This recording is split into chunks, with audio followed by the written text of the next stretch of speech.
Bengal safe Murshidabad জেলায় ফার্নিচারের জগতে এক পরিচিত ও প্রতিষ্ঠিত নাম। Bengal safe 57 বিবিসেন road, Baharampur, Murshidabad. বিএলওর মৃত্যুর খবর পেয়ে বাড়িতে গিয়ে মৃতের পরিবারের সঙ্গে দেখা করলেন হরিহরপাড়ার বিধায়ক নিয়ামত শেখ। পরিবারকে সমবেদনা জানান এবং পাশে থাকার আশ্বাস দেন তিনি। জানা যায়, এসআইআরে প্রচুর হিয়ারিং হয়েছে, তালিকা প্রকাশের পর তাদের নাম থাকবে কিনা সেই নিয়ে চিন্তায় ছিলেন তিনি। সে আতঙ্কেই হৃদরোগে আক্রান্ত হয়ে মৃত্যু হয় বিএলও মায়া মুখার্জির বলে অভিযোগ পরিবারের। এদিন বিধায়কের সঙ্গে ছিলেন ব্লক তৃণমূল কংগ্রেসের সভাপতি জসিমউদ্দিন শেখ, ব্লক তৃণমূল কংগ্রেসের নেতা শাহানুর জামান শেখ, অঞ্চল ও ব্লক তৃণমূল কংগ্রেসের নেতারা।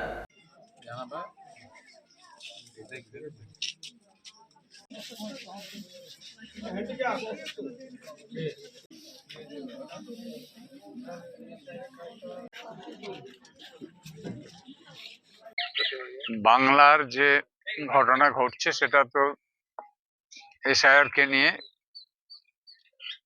আজকে মানুষ হতাশায় ভুগছে, মানুষের পেরেশানের শেষ নেই। যার যার বাড়িতে নোটিশ যাচ্ছে তাদেরকে ডাকা হচ্ছে, বিডিও অফিসে ডাকা হচ্ছে, অঞ্চলে কোথাও একটা জায়গায় ডাকা হচ্ছে। বাড়ির ফ্যামিলি রান্না নাই, খাওয়া নাই, দাওয়া নাই, সারাদিন ছোটাছুটি করে সেই অফিসে গিয়ে তাদের নাম যেটা ভুলভাল আছে কারেকশন করার জন্য ব্যস্ততার শেষ নাই মানুষের। বিশেষ করে পশ্চিমবাংলার মানুষ এসআইআর যে ঘটনা তাতে সারা পশ্চিমবাংলার মানুষ একদম পেরেশান হয়ে আছে। আজকে আমরা দেখলাম পশ্চিমবাংলার প্রায় এসআইআর ব্যাপারে 100-র উপরে মানুষ বিভিন্ন কারণে মারা গেছে। বিএলও যারা আছে তারাও অনেক মারা গেছে আতঙ্কে। তারা কাজ করতে মানে এত পেশার কাজ করতে পারে না। আজকে যে আমরা হরিহরপাড়ার ব্লকের চোয়া অঞ্চলের একটা মহিলা, সেই মহিলা আজকে ভোর 3টের সময় তিনি ইন্তেকাল করেছেন। এই শ্রীপুর গ্রাম চোয়া অঞ্চলের। তেনার 2টো ছেলে, একটা মেয়ে আছে, তেনার স্বামীও রয়েছে। তো এসআইয়ের কাজের চাপে মানে এত চাপ সেটা সামলাতে পারেনি। তার জন্য এসআইআর যেদিন থেকে আমাদের চালু হয়েছে সেই 4 তারিখ থেকে তারপরে উনি অসুস্থ হয়ে পড়েছিলেন।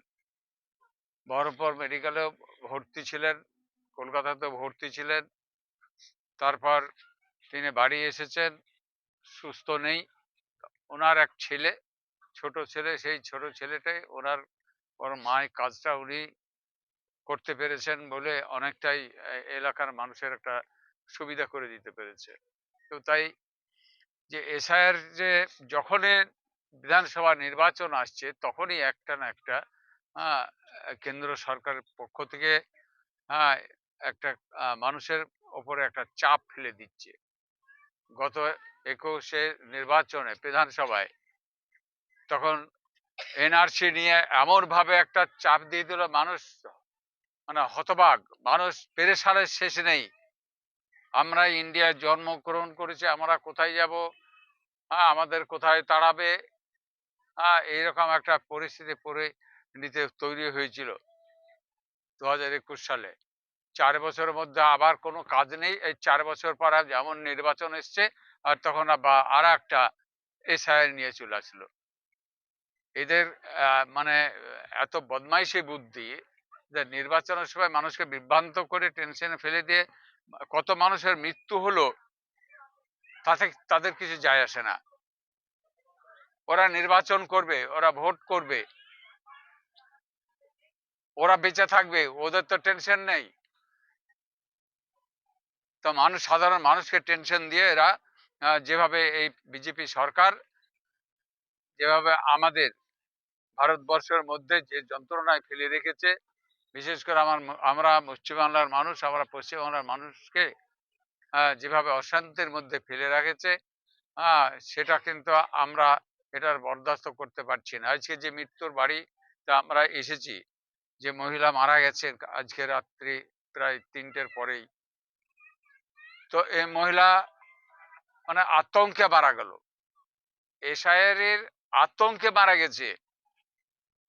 সুস্থ শরীর এসআইয়ের নামে যখন উনি বিএলও ওনাকে যখন দায়িত্ব দিয়েছে, সঙ্গে সঙ্গে তেনার টেনশন আরম্ভ হয়ে গেছে। তাই সেই টেনশনের কারণেই আজকে এই দুর্ঘটনা। এই দুর্ঘটনাকে আমরা ধিক্কার জানাচ্ছি, কারণ এই পশ্চিম বাংলার মধ্যে ভোট এসছে এখন।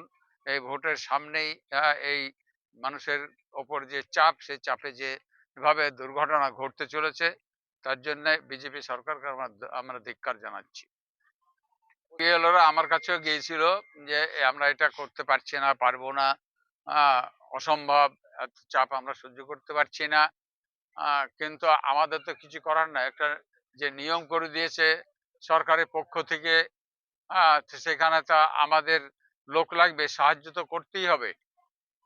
যার জন্য সরকার ছাড়ছে না, আর ভয়ে এরা কাজ করছে, কারণ যে কোথায় আমাদের সার্ভিস চলে যাবে, তার জন্য এরা ভয় করছে। ভয় করতে গিয়ে অনেক বিএলওর মারা গেল।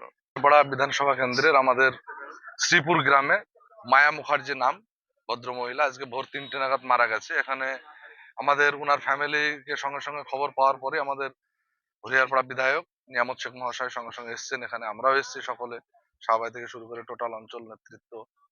তা বিষয়টা হচ্ছে যে মানুষ আতঙ্কে, এই যে মায়া মুখার্জি উনি নিজে একজন বিএলও, আবার যেটা খবর পেলাম যে উনার নিজের নামেও নোটিশ এসছে। এটা আতঙ্কের যে চাপ, মানুষের তো নেওয়ার একটা ক্ষমতা রাখতে হবে। তো সেই জায়গায় ভারতবর্ষের যে নির্বাচন কমিশনার, তার যে খামখেয়ালিপনা, সে যে ইচ্ছা মতো যেটা খুশি সেটা করছে, সে মানুষকে যাচাই করবে, তার নিজেরও নোটিশ আসছে। তারপরে এই যে টোটাল হিয়ারিং কমপ্লিট একদিনের মধ্যে হলো, 1-2 দিনের মাথায়, তারপরে যে ফাইনাল নোটিশ আসবে, খালি মায়া মুখার্জি নয়, আমরাও আতঙ্কিত যে আমরা বিভিন্ন ভাবে, বিধায়ক আছেন, বিভিন্ন জনপ্রতিনিধি আছেন, যে এই গ্রামে এই ব্লকে যে ফাইনাল লিস্ট 14-15 তারিখে সম্ভবত বেরোবে, কার নাম আছে কার নাম নেই, এই আতঙ্কটা কিন্তু বড় ভয়ানক আতঙ্ক। এই বিএলও এই আতঙ্কেও আতঙ্কিত ছিলেন যে আমার পাড়ায় কার নাম বাদ যাবে কার নাম থাকবে, যার নাম বাদ যাবে সে এসে আমার বাড়ি ভাঙবে। এটা এই বিএলও বলি না, ভারত মানে পশ্চিমবঙ্গের সমস্ত বিএলওর এই আতঙ্কে কোশ্চেন। আমরা সর্বোপরি বিধায়ক সাহেবের নেতৃত্বে আমরা সকলেই সমস্ত বিএলওর পাশে আমরা আছি।